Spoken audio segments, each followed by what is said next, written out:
Hi, this is Ashley with the ILC, and welcome back to our YouTube channel. In today's video, we're going to talk about sociology, all the important terms and concepts that you need to know. Now, sociology is a huge field with lots of concepts, so we try to whittle it down into the most important information. Let's get started. The first thing we need to do is define what sociology is, which is it is a field of study that utilizes scientific methods to investigate groups and their interactions. Sociology also examines societies and social interactions, and these interactions can be intimate, personal networks, or complex, large-scale organizations. More on that in just a moment. First, we need to talk about why sociology is important. Sociology is super important because it offers a deep comprehension of many of the things that impact our day-to-day lives.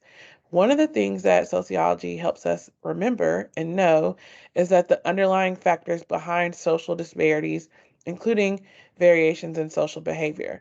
It also can tell us the causes of those disparities in group opportunities and outcomes. Sociology further helps us understand how those social hierarchies and power dynamics can impact us daily. And it also helps us consider how individuals and groups are influenced by larger societal influences. Sociology is important because it helps us unpack the functions of our social institutions, and it also helps us unpack the impact of social structure on both individuals and groups. One important term in sociology is social structure, which refers to the social platforms through which a society is organized. Social structure can be horizontal and vertical. Horizontal social structure refers to the social relationships and the physical characteristics of communities that we belong to as individuals.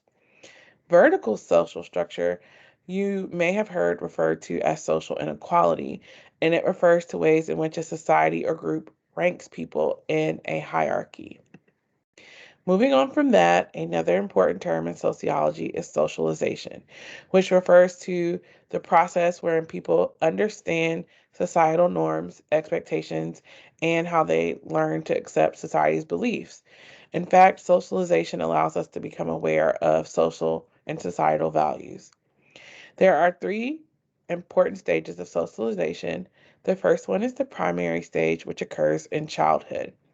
Most important is the primary stage, and it includes cognition, or what we know, norms and values that we accept, and it is the foundation for the other two socialization stages. The second stage is anticipatory, and it occurs in adolescence, which is a unique time in each person's life. And it deals with group culture, but also future group culture, as students and teens in the adolescent stage are on the precipice of their adulthood and exploring many new possibilities for themselves. When people are firmly in adulthood, they enter the professional stage of socialization, which occurs during adulthood, as said before, and it helps us understand our beliefs in the structure of marriage, our different roles in society, as well as our employment and jobs. So you are firmly into adulthood during the professional stage of socialization. Another important term in sociology is social institutions. Social institutions are the established patterns of beliefs, behaviors, and relationships that organize social life.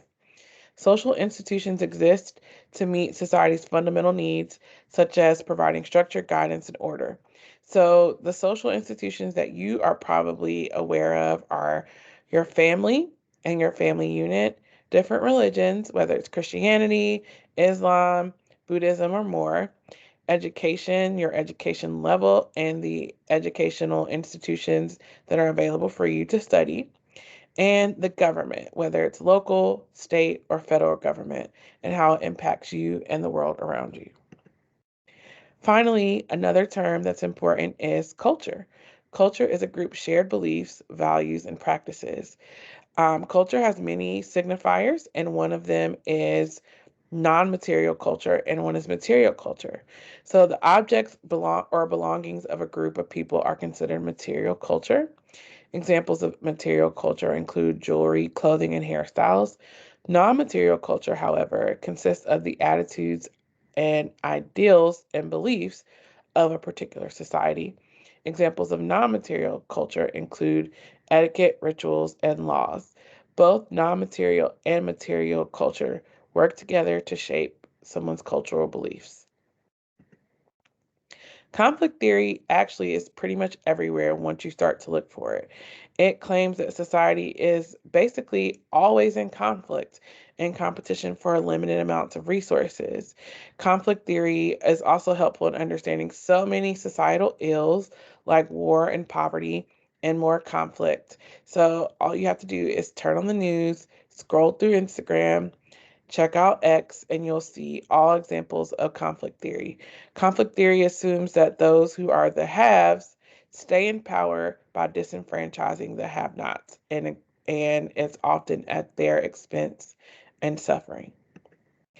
One final term to note is symbolic interactionism, which is a really interesting concept, which shows how scholars use it to examine the relationship of individuals within their society by studying how they communicate, which again, social media is a big proponent or example of how you can explore symbolic interactionism.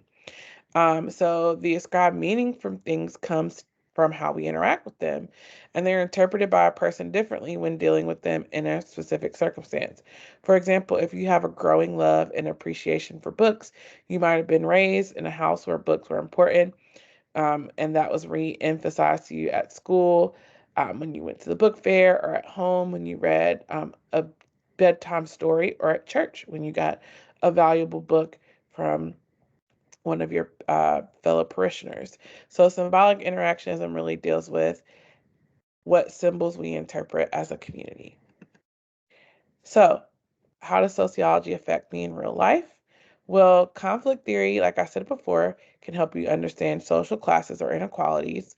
Symbolic interactionism can help you understand things like emojis and how emojis can help tell meaning in ways that words fail to sometimes. Sociology can also help you understand different societal roles like acting your age, what's considered professional behavior, and traditional gender roles.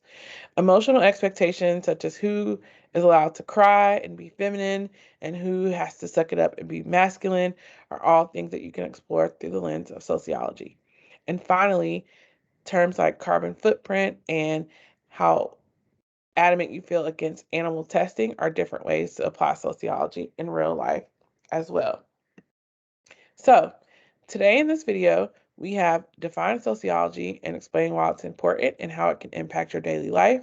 We discussed terms like social structure, socialization, social institutions, culture, conflict theory, and symbolic interactionism.